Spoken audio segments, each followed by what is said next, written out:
A new fund has been set up designed to help less economically developed countries mitigate the effect of climate change. But there has been some debate about who should contribute most to this loss and damage fund. In this story, Azeezat Olaoluwa looks at exactly what the fund is for and why China and India, despite the amount of greenhouse gas they emit, think they shouldn't have to pay as much as other economic powerhouses. Who should pay for the climate crisis, and how much will it cost? Well, that's one of the key debates surrounding COP. It's tied to something called the Loss and Damage Fund, where rich carbon-emitting countries help developing countries deal with the impacts of climate change. Countries at COP27 in Egypt all agreed to create the fund in principle. But there are still many questions around who has to pay and how it will work. Let's start with what exactly the Loss and Damage Fund means.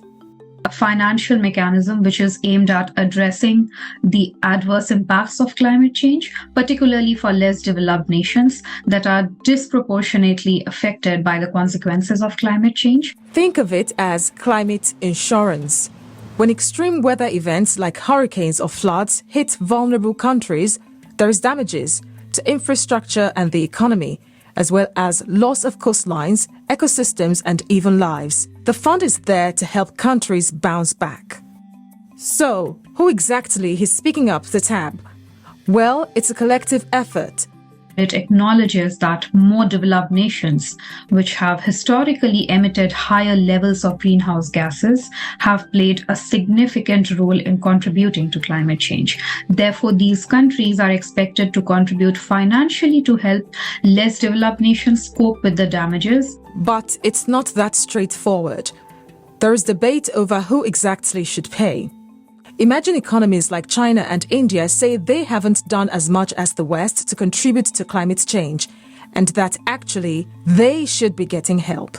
Developed nations have had this opportunity to industrialize and develop without considering the environmental consequences. China and India, as well as other emerging economies, they argue that they are still in the process of industrialization and development. And even after all that's been decided, they will need to figure out how the money should be spent and distributed.